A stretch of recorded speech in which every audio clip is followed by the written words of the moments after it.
काफी समय पहले घने जंगलों और पहाड़ियों के बीच एक छोटे से गांव में एक भव्य महल खड़ा था, जिसे लोग राजा रानी महल के नाम से जानते थे। इसकी दीवारें सफेद संगमरमर की बनी थीं, जो सूरज की रोशनी में चमकती थीं। महल के आंगन में फव्वारे और नक्काशीदार सजावट थी। गांव वाले अक्सर इस महल के अंतिम निवासियों के बारे में कहानियां सुनाते। राजा विक्रम और रानी मीरा, जिनकी प्रेम कहानी मशहूर थी, लेकिन जिनका जीवन त्रासदी में समाप्त हो गया। सदी बीत गई, लेकिन महल अब भी खड़ा था, वीरान और बेलों से ढका। गांव के लोग मानते थे कि ये अभिशप्त है।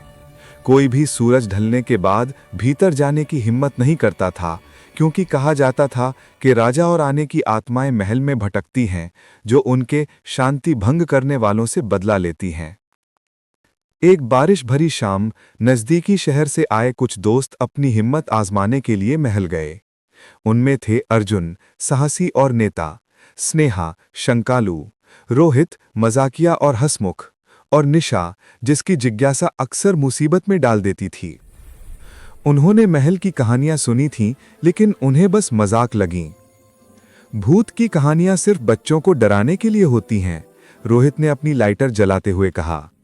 देखेंगे आज रात कौन हंसेगा, निशा ने नापाक उत्सुकता से कहा। वे महल पहुंचे जैसे ही सूरज पहाड़ियों के पीछे छुप गया। जब उन्होंने मुख्य द्वार खोला तो चरमराहट की आवाज आई और सर्द हवा उनके शरीर पर सिहरन पैदा कर गई। अंदर प्रवेश करते ही महल ऐसा लगा जैसे समय यहीं थम गया हो। झूमर में मकड़ी के जाले लगे थे और धूल हर जगह बिछी थी। हवा में गीली पत्थरों और सड़े सड़े मटीरियल की गंध थी। आओ हम अलग अलग होकर देखें, अर्जुन ने सुझाव दिया। इस तरह ज्यादा जगह कवर हो जाएगी। स्नेहा ने आंखें घुमाईं, लेकिन सहमति दे दी। अंधेरे में उनके टॉर्च की रोशनी आगे बढ़ रही थी। जब अर्जुन शाही कक्ष की जांच कर रहा था, उसने देखा एक बड़ा चित्र, राजा विक्रम और रानी मीरा का।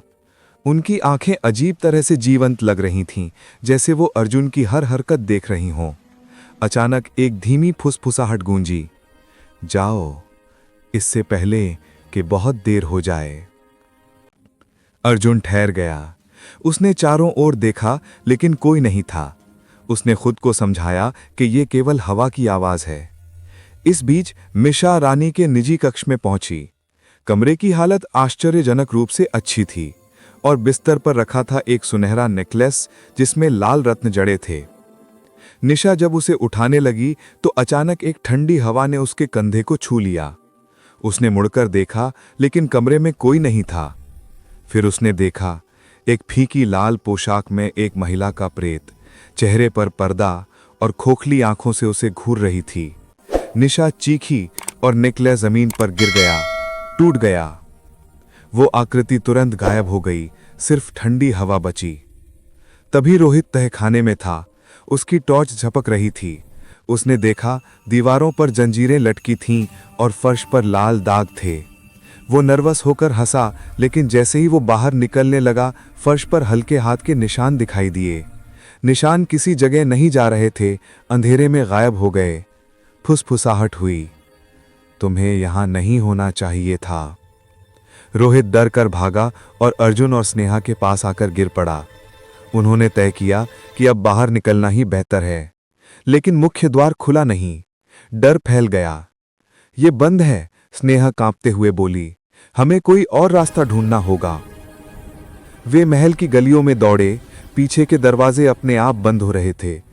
तभी उन्होंने देखा राजा विक्रम और रानी मीरा महान सीढ़ियों के ऊपर खड़े थे। उनके चेहरे पीले थे, लेकिन आंखें खाली और डरावनी। रोहित चिल्लाया, ये असली हैं। राजा विक्रम की आवाज में कहा गया, तुमने हमारी शांति भंग की, अब हमेशा के लिए हमारे साथ रहो। वातावरण में कोई हवा नहीं थी, पर चारों ओर केवल फुसफुसाहट और ठंडक थी। निशा कांप गई। अर्जुन ने हाथ बढ़ाया, सब मिलकर खड़े हों। तभी उन्होंने देखा अंधेरे से हजारों चेहरे निकल रहे हैं, चिल्ला रहे हैं, लेकिन आवाज नहीं है। दीवारें कांप रही थीं। निशा ने चिल्लाकर कहा, हमें माफ कर दो। राजा और रानी ने मिलकर कहा, जो यहाँ आता है उसे बचने का मौका नहीं मिलता। भागने की कोशिश में अर्जुन ने एक गुप्त दरवाजा देखा। वे उसमें घुस गए। दरवाजा बंद हो गया और बाहर का रास्ता बंद। आसपास अंधेरा था और सिर्फ सांसों की आवाज थी। अचानक एक रोशनी जल उठी। एक छोटा कमरा जहां रानी मीरा की तस्वीर लगी थी। तस्वीर के नीचे लिखा था, यदि सच्चा प्रेम है वही मुक्त होगा। निशा समझ गई कि उनकी दोस्ती और विश्वास ही उनका सहारा है। उन्होंने हाथ पकड़कर खड़े रहे। तब अचानक हवा थम गई।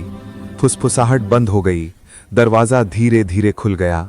वे दौड़कर बाहर निकले और महल फिर से चुपचाप अंधेरे में विलीन हो गया।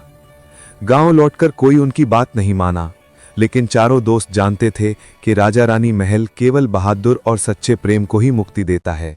बाकी सभी केवल डर और अभिशाप के सामने हार मानते हैं। सदियों बाद भी धन्यवाद सभी को वीडियो देखने के लिए। अगर आप नए हैं तो ऑलराउंडर चैनल को सब्सक्राइब करें। वीडियो को लाइक करना ना भूलें, कमेंट करें अपनी राय देने के लिए और शेयर करें दोस्तों के साथ।